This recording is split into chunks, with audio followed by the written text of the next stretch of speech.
Chers auditeurs, chers téléspectateurs, bonjour, bonjour à toutes et à tous. Merci pour votre fidélité et bienvenue sur votre plateau de l'émission Au risque de l'histoire. Alors connaissez-vous le nom d'Antioche? Au croisement des routes de l'Empire, cette métropole sur le Rhône devient, dès les premiers siècles, le grand laboratoire du christianisme. En effet, c'est là que pour la première fois, les disciples de Jésus portent le nom de chrétiens.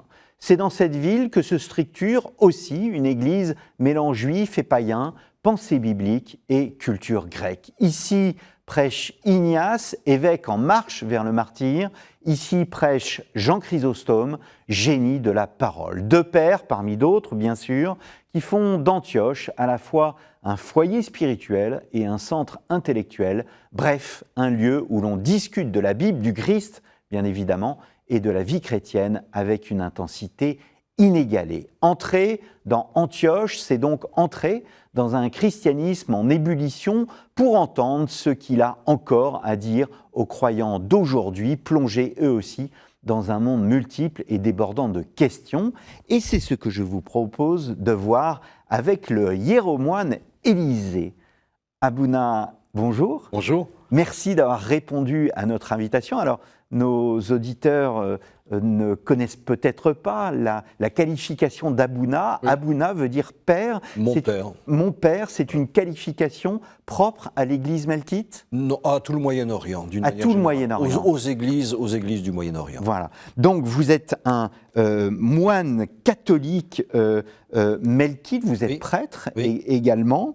Vous avez enseigné au séminaire arménien grégorien de Jérusalem. Vous avez enseigné aussi à l'Institut théologique de Saint-Paul au Liban, aux universités du Saint-Esprit à Kaslik et à celle de Saint-Joseph à Beyrouth. Et vous venez de publier ce livre, La gloire d'Antioche, visage et courant du christianisme antiochien avant l'islam, un ouvrage paru aux éditions du CERF, un ouvrage absolument remarquable qui est une compilation en fait d'articles qui nous donne voilà, une idée extrêmement précise de ce que fut au fond le christianisme des premiers temps jusqu'au 5e siècle. Donc, on va partir à la découverte de ces hommes, de ces femmes qui vivent à Antioche, mais peut-être découvrir sur une carte où se trouve Antioche pour que nos auditeurs, nos téléspectateurs surtout, puissent voir exactement. Antioche est située en fait sur un peu au nord du Liban, c'est cela? Au nord de la Syrie même, hein, puisque c'est actuellement en Turquie. C'est actuellement en Turquie. La ville qui est aujourd'hui Antioche, c'est Antakya. C'est Antakya, exactement, oui. Et c'est une ville qui a été marquée par un tremblement de terre absolument très récemment, qui l'a quasiment détruite, oui. Oui. C'est la première fois que c'est une zone sismique? Non, c'est une zone sismique et on a dans l'Antiquité des exemples de tremblements de terre extrêmement dévastateurs. Vous évoquez dans votre livre un tremblement de terre qui a fait plus de 250 000 morts. Oui, effectivement. C'était donc au 5e siècle. C'est un tremblement de terre qui est connu, qui a détruit Beyrouth, Byblos, etc., Émèse également. Et donc, voilà, qui a... Antioche n'a jamais été la même après ce tremblement de terre. Alors 250 000 personnes, c'est absolument considérable. C'est considérable. Cela signifie que la ville d'Antioche est extrêmement importante. Quand est-ce qu'est fondée la ville d'Antioche? Alors la ville d'Antioche est fondée par les disciples, enfin les généraux d'Alexandre le Grand. Donc en particulier donc la série les rois qu'on appelle Séleucides, hein. Et voilà, le fondateur était Antiochus de son nom, donc il y a toute une série de rois Séleucides qui ont régné à Antioche. Alors la position était stratégique puisque justement elle est aux limites de pas très loin de la frontière est de l'Empire romain, et donc ne serait-ce que pour des raisons militaires et également pour l'utopie d'Alexandre qui était de marier l'Orient et la Grèce. Donc cette ville avait été élue très rapidement. C'est un carrefour militaire mais aussi commercial? Commercial bien sûr, hein, débouché des routes de la soie avec un port. donc à proximité, et donc effectivement voir d'autres routes qui pouvaient venir soit d'Asie, c'est-à-dire la Turquie actuelle, soit de l'Arabie, Palestine, etc. Si j'évoquais le tremblement de terre qu'il y a eu il y a une dizaine d'années, c'est aussi pour, au fond, mettre en valeur le patrimoine architectural qui a beaucoup perdu. Si c'est une ville immense, c'est une ville avec une architecture romaine importante ? Tout à fait. Simplement, la ville qui a été détruite, la Antakya, relativement récente, n'est pas exactement sur le site, elle est plus au sud que ne l'était l'ancienne Antioche. Sinon, l'ancienne Antioche, c'est l'urbanisme romain classique, hein, avec des grandes rues qui se couplent à angle droit, ce qu'on appelle les cardos, c'est-à-dire des avenues bordées de boutiques, et puis bon, tous les grands édifices que l'on trouve dans les villes romaines, les thermes, les hippodromes, le théâtre, etc. C'est une ville voilà, qui reflétait l'urbanisme romain classique. Oui. Alors, on n'en a pas conscience, mais Antioche, c'est une des villes les plus importantes de l'Empire romain. La troisième en importance. Derrière Rome, bien évidemment. Et Alexandrie. Oui. Et Alexandrie. Donc c'est une ville qui rayonne, c'est une ville cosmopolite. Par la force des choses, hein, par sa position de carrefour, effectivement, il y a toutes sortes de populations mêlées qui se retrouvent à Antioche. Et c'est une ville particulièrement cosmopolite, oui. Est-ce que, finalement, si Antioche est choisie par les chrétiens, c'est en quelque sorte comme une vocation naturelle que d'être dans une ville aussi importante comme il y aura des chrétiens à Alexandrie plus tard et à Rome ? Alors oui, parce que la première évangélisation chrétienne utilise le réseau des synagogues. Et donc, voilà, et elle est essentiellement urbaine, enfin en partie, en grande partie urbaine, et évidemment Antioche avait une communauté juive extrêmement importante, ce qui en faisait un lieu d'évangélisation tout désigné, oui, d'autant plus que géographiquement c'est pas si loin que ça de Jérusalem. Il y a des liens entre Antioche et Jérusalem importants ? Oui, bien sûr. Hein. Voilà, suite à divers événements qui sont rapportés dans les Actes des Apôtres, des persécutions en particulier, on a des premiers chrétiens qui vont à Antioche, qui prêchent le christianisme à Antioche. Hein.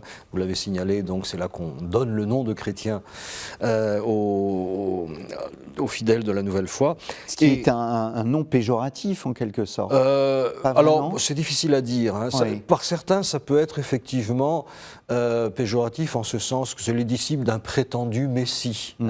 Mais bon, on peut s'en glorifier aussi. Hein. On est les disciples de celui qui est loin par excellence. Hein. Et donc, il était normal que le christianisme prenne racine à Antioche. Tout à fait, oui. Ça, c'était inévitable. Alors, le premier historien de l'Église, Eusèbe de Césarée, nous donne une indication qui est un petit peu simplificatrice, mais qui est globalement vraie, à savoir que les apôtres se sont stratégiquement répartis les différentes zones géographiques à partir de Jérusalem.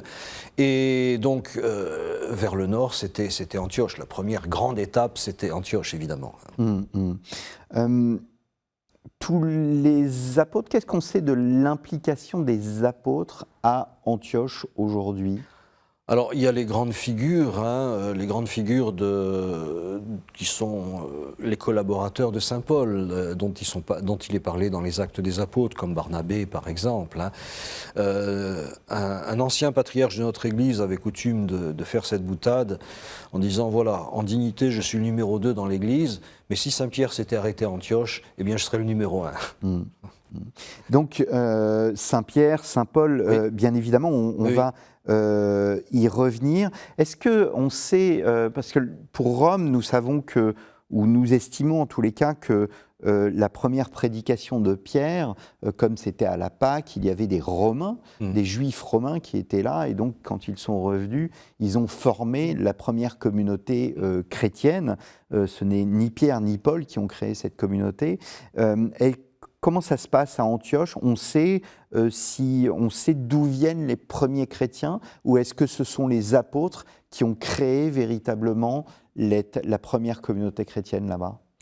Alors, le terrain a été préparé par le prosélytisme du judaïsme, puisque justement on parle de prosélytes d'Antioche qui deviennent chrétiens, mais qui étaient des prosélytes du judaïsme d'abord. Donc il y avait cette espèce de rayonnement de la communauté juive d'Antioche qui touchait des païens. Et ensuite, bon, là-dessus, ça a été une des premières grandes controverses des débuts du christianisme, la question de l'admission des païens. Mais en tout cas, ça s'est fait à Antioche, ça c'est clair. Et il y avait déjà un terreau qui était prêt pour ça. Il y avait déjà un terreau. Alors, que peut-on dire de ce fameux conflit d'Antioche qui est évoqué dans l'Épître aux Galates? On n'a que l'avis de Paul, on n'a pas l'avis de Pierre. On n'a pas l'avis de Pierre. Alors bon, ça c'est un petit peu anecdotique parce que le principal conflit c'est entre Saint Paul et Saint Jacques et les partisans de Saint Jacques en fait. Et ce qui est reproché à Pierre en l'occurrence, c'est de suivre trop aveuglement les partisans les plus fanatiques de Saint Jacques. Donc en fait, à lire les Actes des Apôtres, il y a peu d'indications, mais même la position des judéo-chrétiens, donc, de l'Église de Jérusalem autour de Saint Jacques, est assez libérale en fait. Quand on connaît les caractéristiques du judaïsme de l'époque, qui est obsédé par les questions de pureté rituelle, etc., c'est quand même très libéral. Mais néanmoins, on sent qu'ils sont un petit peu, enfin ce courant-là est un petit peu décontenancé par cette conversion assez massive, semble-t-il, des païens à l'Évangile.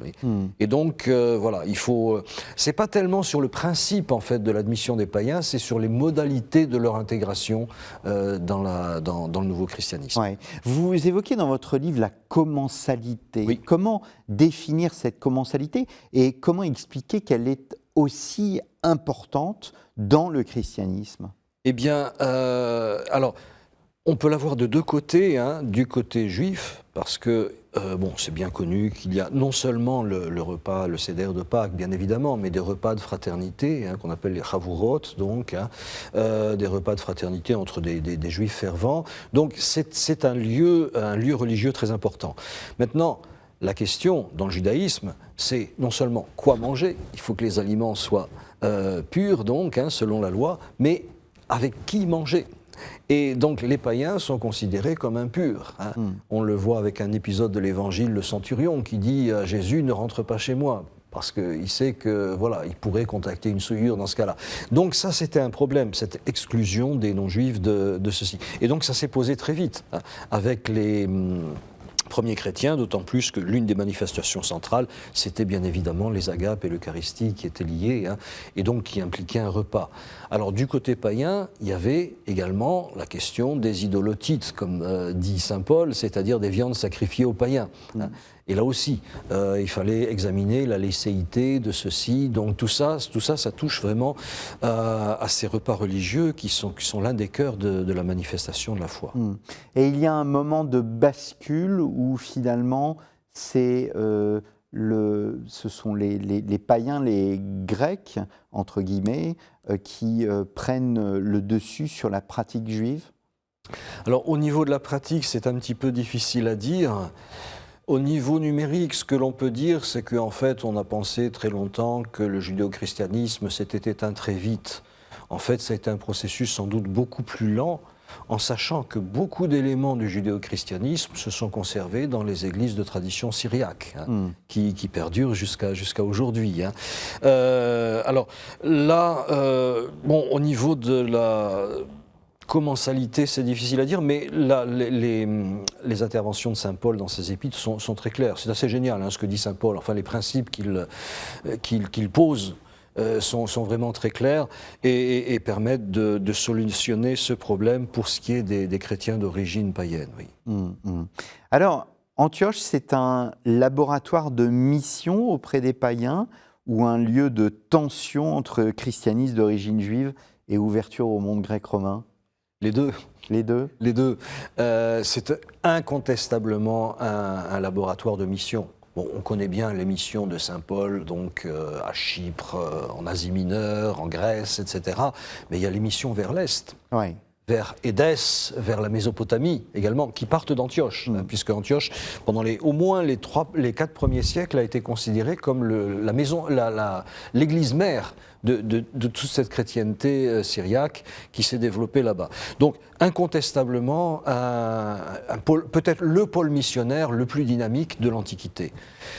Pôle de tension, évidemment, puisque justement, toutes ces questions de coexistence entre ceux qui ont gardé des pratiques du judaïsme et ceux qui viennent du paganisme se posent fatalement dans une grande ville comme Antioche, et donc on en a un reflet, je pense même indirect, dans les épîtres d'Ignace d'Antioche.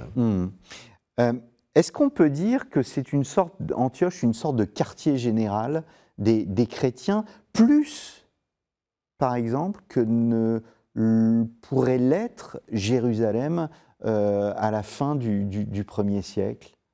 Oui, pour une raison bien simple, c'est que Jérusalem va subir toute une série de catastrophes. Avec les 2 guerres juives, en particulier la première, et on sait que les judéo-chrétiens, justement, ont fui en Transjordanie à cette occasion. Donc, de ce fait-là, en fait, Jérusalem ne reprendra son importance véritable que à la période byzantine, bon, on va dire en gros, pour simplifier, à partir de Constantin. Mais là, il y a effectivement une certaine éclipse de Jérusalem, et par conséquent, donc, c'est Antioche qui est vraiment, effectivement, à ce moment-là, le pôle vraiment dynamique du christianisme. Alors, on va revenir sur les liens entre les différentes communautés chrétiennes, les différentes communautés géographiquement séparées. Mais restons à Antioche. Comment, nous sommes dans une ville de 400 000 habitants, ce qui est absolument considérable. Que sait-on de la vie des premières communautés chrétiennes? Où est-ce qu'ils se réunissent à cette époque? Alors, il faut savoir que les édifices chrétiens spécifiquement et exclusivement dédiés au culte sont assez tardifs. Il y a toute une première période dans l'histoire de l'Église qui est ce qu'on appelle le règne de la Domus Ecclesia, c'est-à-dire la maison-église, un notable qui a une vaste maison, qui met une partie à disposition de la communauté chrétienne pour se réunir.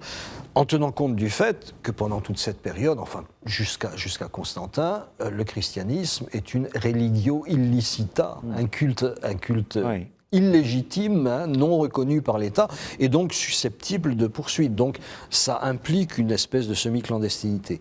Et donc voilà, ça favorise ce rôle-là. Alors la question en plus qui s'ajoute à Antioche, mégapole, comme vous l'avez dit, de 400 000 habitants, c'est que très vite, les chrétiens d'Antioche ne vont plus pouvoir tenir dans une seule lieu de rassemblement, aussi vaste soit-il. Donc, il va falloir penser d'autres lieux de culte. Mais dans un premier temps, donc, on est dans le domaine de ce qu'on appelle la Domus Ecclesia, dont on a trouvé d'ailleurs des traces archéologiques sur les frontières de l'Empire. Alors, restons sur la vie communautaire. Il y a une source qui a été découverte récemment, en tous les cas à l'échelle de la longue histoire de l'Église, c'est ce qu'on appelle la Didaché. Que nous dit la Didaché sur la vie communautaire? Alors l'enseignement des 12 apôtres, c'est ce que ça veut dire, Didaché en grec, c'est l'enseignement, est un document absolument passionnant. Très ancien, puisque c'est vraiment le tournant du 1er et du 2e siècle, ce qu'on appelle en termes techniques liturgico-canonique, en ce sens qu'à la fois il nous décrit les célébrations et également des règles de vie communautaires et l'organisation de l'Église, mais également l'éthique des premiers chrétiens, oui, le comportement. Donc c'est un document un petit peu touffu, un petit peu confus dans sa présentation, pas forcément très bien structuré, mais qui est absolument passionnant et qui nous donne une image extraordinairement vivante de la vie de cette Église. Donc, à travers sa célébration, donc il y a la première anaphore chrétienne, sur le texte du cœur de la messe, de la liturgie, donc nous vient de la Didaché. Il y a la description des rites du baptême, et puis l'organisation de la communauté, les ministères, comment ça se passe, comment se structure la communauté, ce qu'on exige de ceux qui rejoignent la communauté, etc. Donc on a une image extrêmement vivante, très très vivante, parce qu'on a une communauté véritablement charismatique, hein, visiblement, donc avec des manifestations qui sont considérées, comme dans les épîtres de Saint Paul, comme tout à fait normales. Et c'est un texte qui a été découvert au XIXe siècle, c'est ça? Redécouvert au XIXe siècle. Redécouvert, oui, parce que il est en partie inclus dans un texte qui est très connu des canonistes, hein, qui est ce qu'on appelle les constitutions apostoliques. Hein. Oui. Mais voilà, on l'a réidentifié, vraiment, on l'a séparé un petit peu de cette intégration qui avait été faite, donc on a vérifié que c'était un texte en soi, en fait, un petit traité en soi, et il a pu être commencer à être étudié pour lui-même à ce moment-là. Qu'est-ce qu'on sait sur la sociologie des premières communautés chrétiennes d'Antioche? Est-ce que vous parliez des notables, le fait que les réunions se passent dans les réunions, finalement les repas se passent dans les maisons des notables? Est-ce que selon les mots de Paul, il n'y a ni maître, ni esclave, ni femme, ni homme? Est-ce qu'il y a une diversité sociologique, ce qu'on appellerait une diversité sociologique au sein de ces communautés? Alors, la communauté chrétienne primitive, au dire des polémistes païens, a un recrutement très populaire, hein, par la force des choses. On a un document passionnant, alors qui vient de Rome, hein, pour le coup, de Hippolyte de Rome, donc la tradition apostolique, et qui, dans un passage, raconte la quantité de métiers qui sont interdits aux chrétiens. C'est-à-dire qu'un catéchumène ne peut pas pratiquer tel ou tel métier. Parce que, d'une manière ou d'une autre, ils sont liés au paganisme, ou ils impliquent le fait de verser le sang, etc.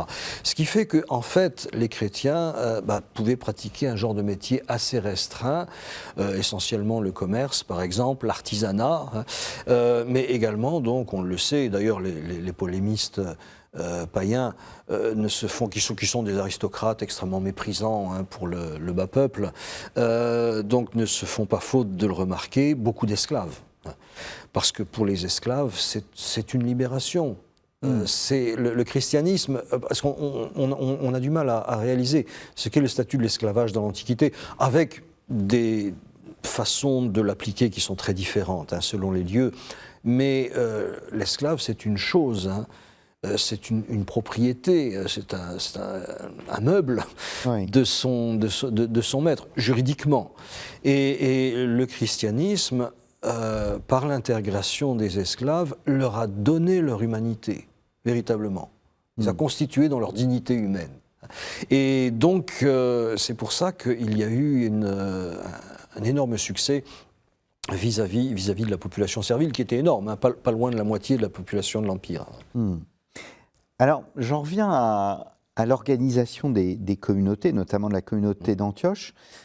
À un moment, dans votre livre, vous distinguez le rôle missionnaire, le rôle itinérant, au fond, du rôle de gouvernement. C'est-à-dire qu'il y avait les apôtres, on les voit plutôt en itinérant et moins en gouvernant. Tout à fait. Alors ça, c'est une confusion que l'on fait de nos jours quand on parle de la fondation apostolique des églises. Hein. Oui. Thessalonique a été fondée par saint Paul, mais saint Paul n'a jamais été l'évêque de Thessalonique. Ouais. C'était pas lui qui veillait sur la communauté. Les apôtres ont eu ce rôle absolument unique d'être les témoins oculaires de la vie terrestre du Christ, et donc de transmettre ce témoignage. Et pour transmettre ce témoignage, et on en a de multiples exemples, ils avaient une vie pérégrine, hein, ils allaient de communauté en communauté, ils étaient vraiment voués à l'évangélisation et à la fondation des églises, oui. À la fondation des églises. Hein. C'est en ce sens qu'on peut rattacher un certain nombre d'églises à un apôtre donné. Mais au niveau du gouvernement, on le voit déjà dans les épîtres de saint Paul, hein, les apôtres instituent des ministres particuliers qui sont chargés de cette gestion des communautés. Et effectivement, ce rôle apostolique a été prolongé pendant sans doute quelques siècles, en tout cas dans les zones syriaques, par ce qu'on appelle les prophètes, qui ont ce même type de vie itinérant, donc qui sont là, alors non seulement pour l'évangélisation, mais pour le raffermissement des communautés, l'enseignement doctrinal, etc. Oui, il y a des charismes différents au sein de ces communautés. Tout à fait, tout à fait. Alors Saint Paul en donne déjà une liste, hein, c'est le célèbre chapitre de la première épître aux Corinthiens, chapitre 12, où il donne cette liste des charismes, qui n'est pas limitative, hein. Mais voilà, on voit que, alors c'est vraiment très beau, hein, cette exposition de Saint Paul, où il montre la complémentarité de tous ces charismes, qu'on ne peut pas finalement, même c'est difficile de mettre une hiérarchie, même si lui-même, dans l'ordre dans lequel il les cite, parle plutôt d'abord des charismes de fondation et d'évangélisation, et ensuite vraiment à la fin des charismes de gouvernement. Mais il y en a d'autres également, hein. Les charismes de prophétie, les charismes de science, etc. Le charisme de charité, très important également, hein. Le fait d'être au service, de faire le bien dans la communauté. Voilà. Donc tout ça, ça fait une église extrêmement vivante avec un foisonnement de charisme. Et donc les apôtres, j'allais dire, se baladent, si vous me permettez l'expression, d'une communauté à l'autre, mais j'allais dire, on ne peut pas dire que ce sont des... Saint-Pierre n'est pas évêque de Rome, même si plus tard, on en fera l'évêque de Rome. Non. Il est le fondateur de l'Église de Rome, incontestablement, à double titre d'ailleurs, hein, en particulier par son martyre, mais il n'a pas été évêque de Rome, en ce sens qu'il n'a pas tenu ce rôle de celui qui était chargé de veiller sur la communauté locale. Oui, donc c'est ce qu'on appelle l'épiscopat monarchique est un peu plus tardif, un peu plus tardif, du IIe siècle, je crois. C'est début du IIe siècle avec Ignace d'Antioche. Avec Ignace d'Antioche. Justement, on va y revenir après. Comment ces communautés, comment Antioche communique? On parlait de quartier général, parce que Jérusalem a vécu tous les malheurs du monde. Comment le quartier général d'Antioche communique? Vous parlez de fil ténu entre les différentes communautés chrétiennes. Alors, c'est intéressant parce que il faut prendre conscience que le monde romain de l'époque est ce qu'on appelle la culture, qui est gréco-romaine en fait, hein, plus largement ce qu'on appelle l'hellénisme, a certaines similitudes avec le nôtre, en ce sens qu'on y voyage beaucoup, on y circule beaucoup. Et il y a un certain nombre de professions dont certaines sont exercées par les chrétiens, comme les professions de commerçants, etc., qui permettent ce lien. Il y a les ministres itinérants également qui permettent ce lien. Il y a les lettres qu'échangent les différentes communautés, les évêques en particulier. Voilà. Donc c'est un petit peu informel dans un premier temps, parce que justement les conditions de semi-clandestinité de l'Église ne permettent pas de réunir des synodes régionaux, par exemple, hein. Mais néanmoins, à cause de cette circulation multiforme qu'il y a dans l'Empire, eh bien, les fidèles chrétiens, les ministres, les évêques, etc., communiquent entre eux par ce biais, hein. C'est un monde... Est-ce qu'on peut dire que c'est un monde bouillonnant ou c'est un monde commençant? Je dirais plutôt un monde bouillonnant. Un monde bouillonnant. Un monde bouillonnant. Vous soulignez notamment à travers la figure de Siméon le Stylite. Siméon le fol en Christ, en l'occurrence. Le fol en Christ. Voilà. Le fol en Christ. Un véritable foisonnement des formes de vie spirituelle, l'ascèse, le monachisme, la vie urbaine. Enfin, le christianisme prend plusieurs visages? Oui, tout à fait. Alors, en particulier, c'est intéressant de mentionner le monachisme, parce que d'un certain côté, le monachisme prend le relais dans une église qui devient une église d'empire, donc une église multitudiniste. Hein. Il prend le relais du caractère confessant de l'ancienne église primitive, donc, hein. Et il reflète la diversité qui était celle de l'église primitive. C'est très frappant dans le monachisme d'Orient, c'est mon précédent livre, hein. Oui, sur le moine d'Orient. Voilà, donc de voir les formes extrêmement variées, hein, depuis l'érémitisme pur jusqu'au monachisme urbain qui s'occupe d'œuvres sociales, en passant par toutes les nuances qu'il peut y avoir, y compris d'ailleurs des nuances pour le monachisme syrien que j'appellerais apostolique, c'est-à-dire la volonté de prêcher, d'évangéliser, qu'on retrouvera en Occident avec les moines celtes, hein, et les moines irlandais. Et donc, effectivement, donc, il y a ce reflet, le monachisme reflète tout à fait la diversité de l'Église, oui. Alors, peu à peu, on va venir aux grandes figures d'Antioche, mais peut-être, avant de parler de ces grandes figures, évoquer ce que vous appelez, voilà, vous désignez la ville d'Antioche comme étant, je vous cite, un incubateur christologique. Est-ce qu'il existe une école d'Antioche en théologie? Alors, on parle d'une école d'Antioche, mais c'est assez fragmentaire. Donc, c'est deux grands exégètes qui ont eu une postérité considérable, effectivement, et qu'on a labellisé un petit peu école d'Antioche. Mais précisément, l'intérêt d'Antioche, c'est que ça a reflété absolument toutes les options théologiques, y compris les plus extrêmes. Et donc c'est un objet d'étude fantastique, parce qu'on a tout le panorama de la réflexion théologique, y compris dans ses déviations, mais qui est représenté à Antioche. Alors, parler d'école d'Antioche, à ce titre-là, ça me paraît un petit peu abusif, justement parce que tout et son contraire a été un petit peu défendu au niveau théologique, et en ce sens, c'est aussi un témoin du bouillonnement intellectuel et théologique également de cette période de l'Église. On oppose généralement, peut-être que vous allez me corriger, une lecture allégorique de l'école d'Alexandrie à une lecture plus littérale de l'école d'Antioche. Oui, c'est vrai. C'est vrai. Ça concerne essentiellement l'exégèse ici. Et effectivement, donc, il y a une tradition alexandrie qui est plutôt platonisante, qui fait une relecture spirituelle, qui voit dans les différentes, même des épisodes extrêmement matériels, l'image de réalité spirituelle, alors avec des trouvailles extraordinaires, mais des fois avec des choses qui nous paraissent complètement fantaisistes. Et donc la postérité de ce qu'on appelait l'école d'Antioche, l'école exégétique d'Antioche, est un petit peu une réaction contre ça, en disant non, il ne faut pas délirer quand même, il faut, non pas qu'on n'utilise pas ce qu'on appelle la typologie, ça c'est fondamental, le fait que dans l'Ancien Testament déjà, il y a des préfigurations du Christ, très nettes, donc ça c'est vraiment le cœur de l'exégèse de l'Église dès les toutes premières générations, dès les apôtres, et même dès le Christ lui-même, et ça c'est une chose, mais bon, les Antiochiens disent il faut quand même se baser sur la littéralité de l'histoire qui est racontée. Ce que nous dit la Bible, voilà. Et ça, il faut l'établir, alors de manière aussi rigoureuse que possible, avec les ressources de la science du temps. Mais c'est à partir de là, effectivement, qu'on peut penser l'histoire du salut, etc.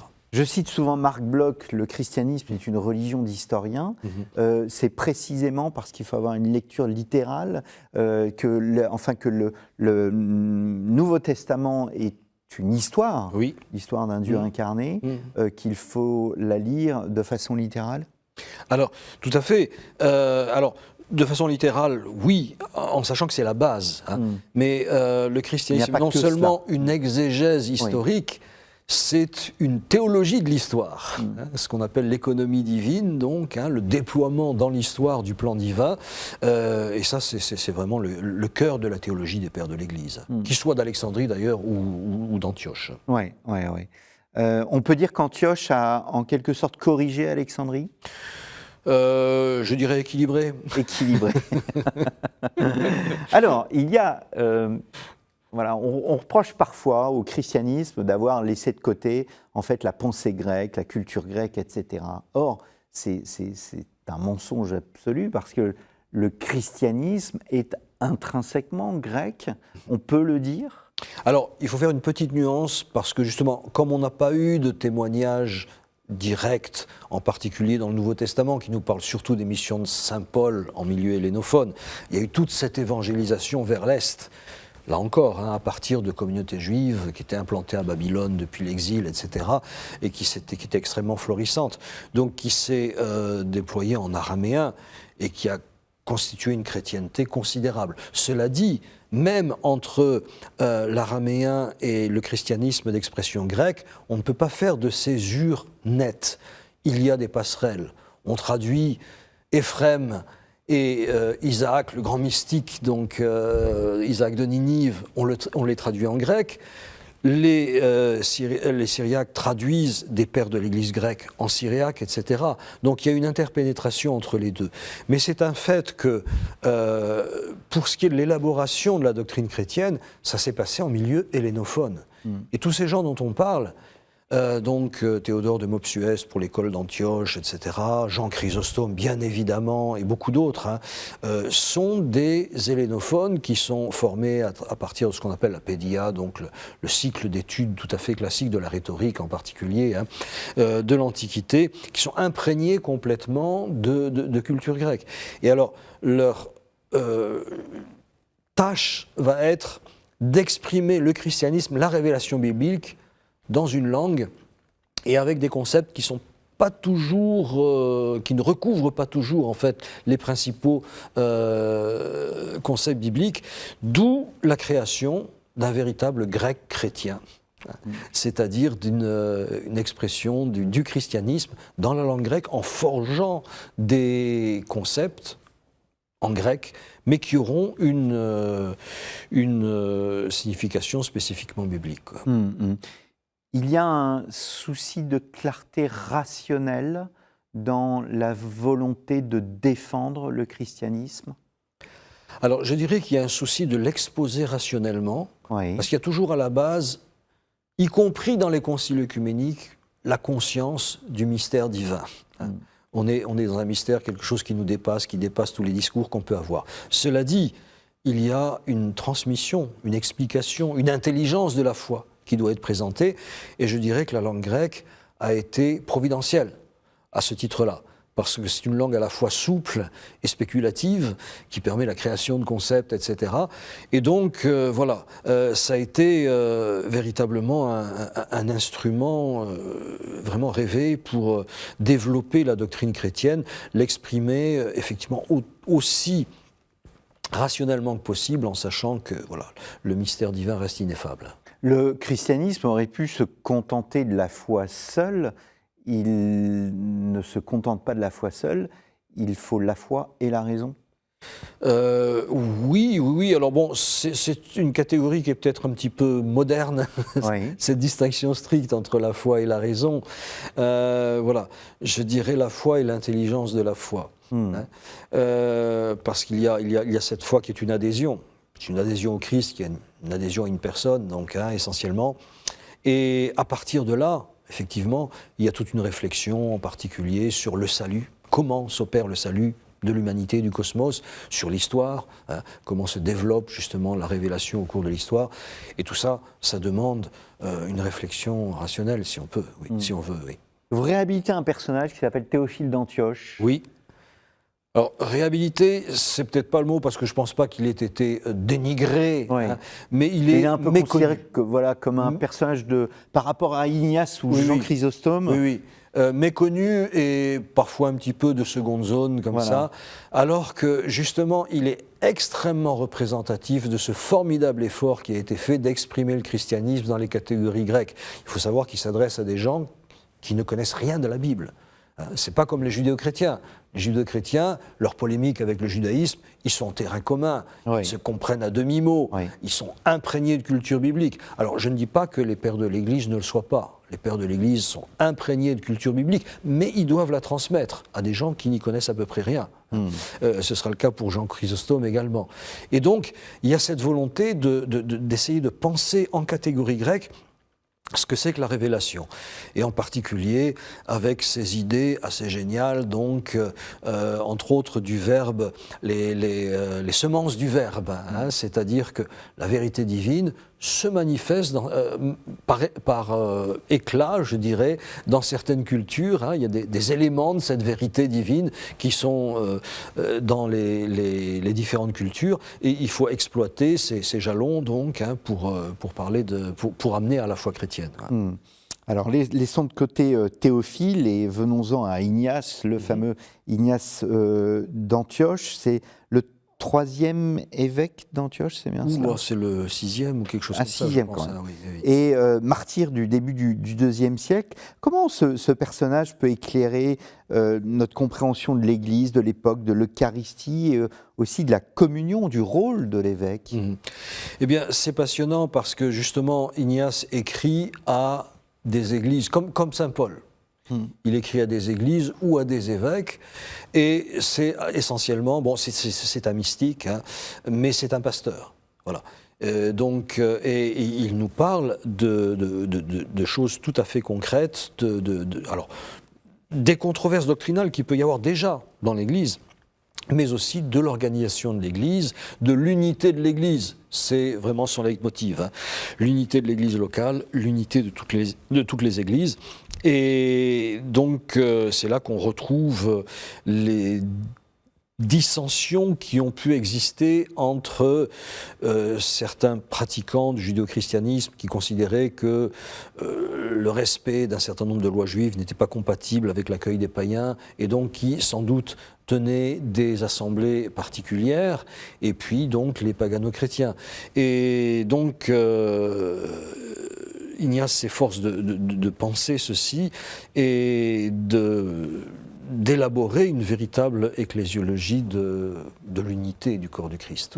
C'est lui qui évoque Rome comme président à la charité?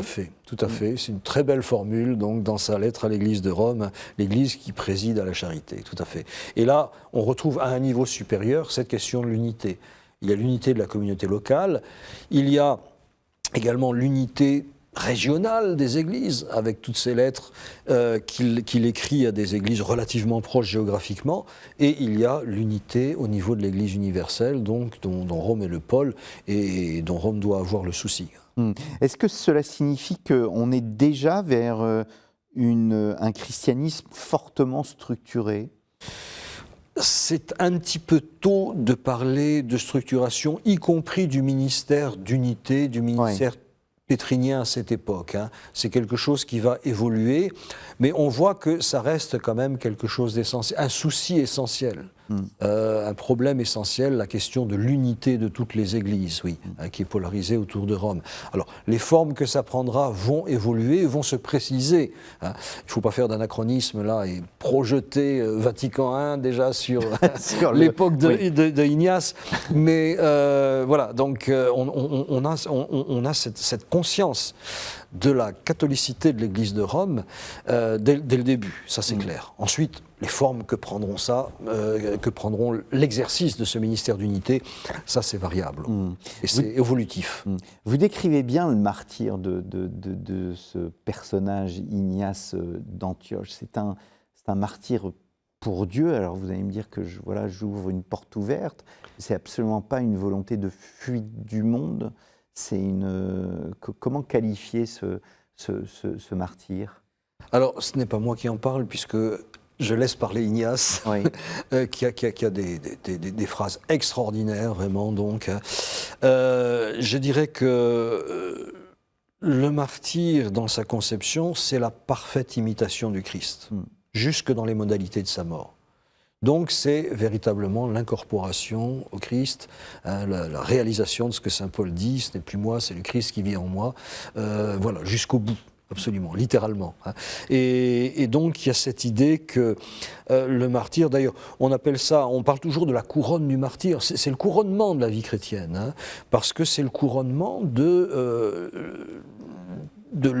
l'unification avec Dieu, hein, la pleine assimilation de la vie divine en nous.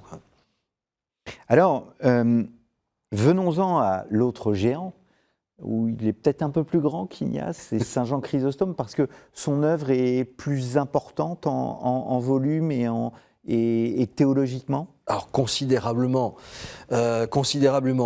Théologiquement, je dirais peut-être pas ça, parce que Jean Chrysostome, lui aussi, est un pasteur, et en fait a assez peu parlé de théologie spéculative, bien que tout ce qu'il en dit est extrêmement équilibré, mais est très clair. Mais bon, c'est essentiellement un pasteur.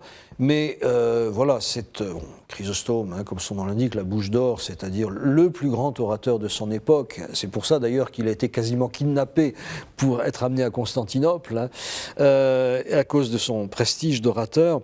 Mais voilà, c'est avant tout un pasteur.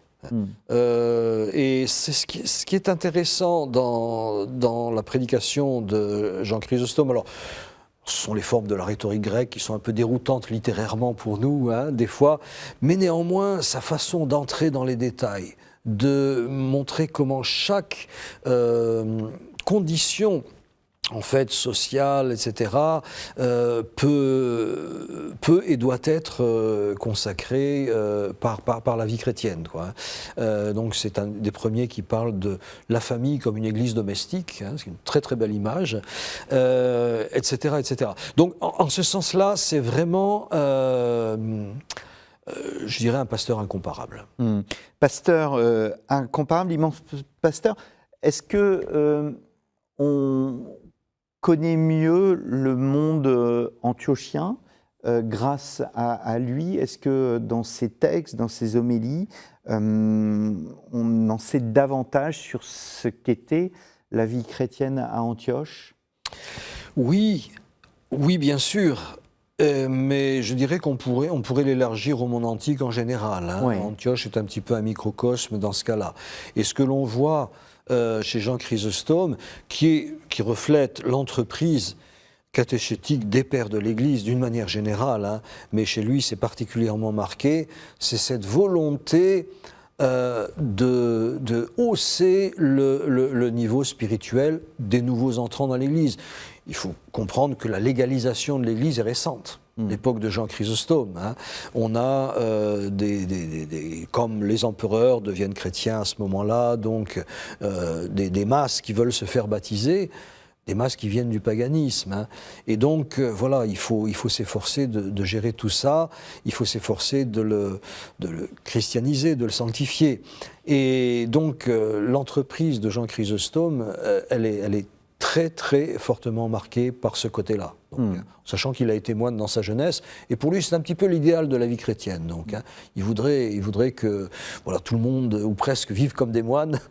Et donc voilà, et comme le dit saint Paul, il prêche à temps et à contre-temps, il saisit toutes les occasions, donc particulièrement celle de mon chapitre sur lui, la fameuse les homélies sur les statues, avec ces émeutes à Antioche qui avaient fait craindre le pire pour la ville, en représailles, et donc ce qui a terrifié les habitants, et où Jean Chrysostome en a profité pour essayer de leur prêcher effectivement la conversion. Voilà. Donc ça, en ce sens-là, c'est vraiment le cœur de l'œuvre catéchétique.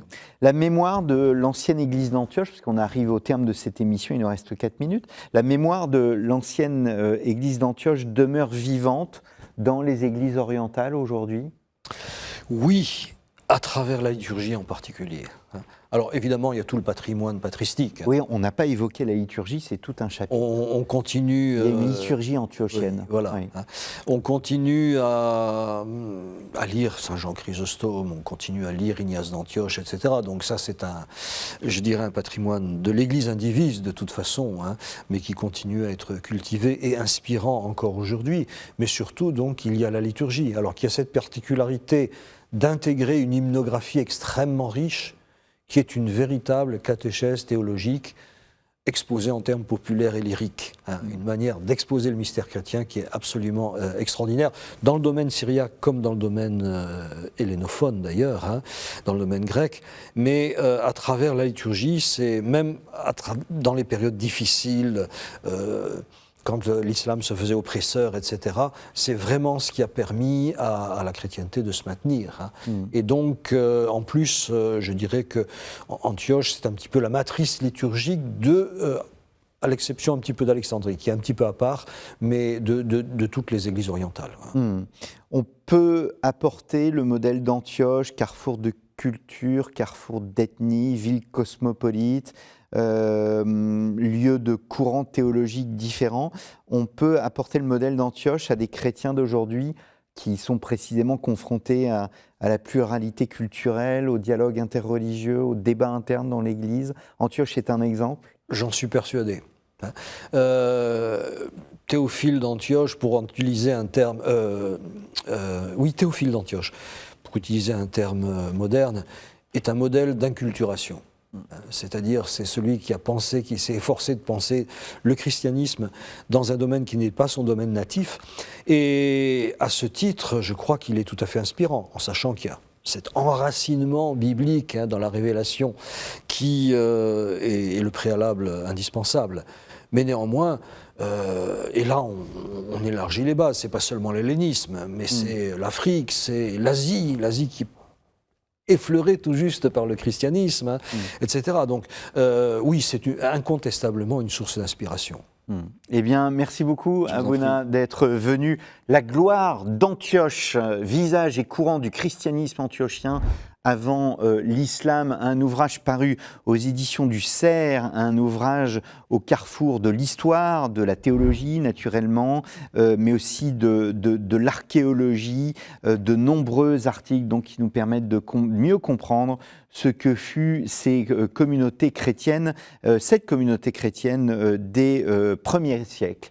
Il me reste à vous remercier, chers téléspectateurs, chers auditeurs, pour votre fidélité. N'hésitez pas à vous rendre sur ktotv.com, plus de 150 émissions vous y attendent sur de nombreux sujets consacrés à l'histoire du christianisme. N'hésitez pas aussi à aller chez notre partenaire Storia Voce. Il y a notamment une émission que j'ai enregistrée avec Sébastien Morlet. Sébastien Morlet est déjà venu sur ce plateau, mais il était venu aussi sur Storia Voce pour évoquer précisément les liens entre le christianisme et la culture grecque dans un petit livre paru aux Belles Lettres qui s'intitule « Les chrétiens et la culture ». Merci beaucoup encore une fois pour votre fidélité et je vous donne rendez-vous la semaine prochaine pour un nouveau numéro de votre émission de risque de l'histoire.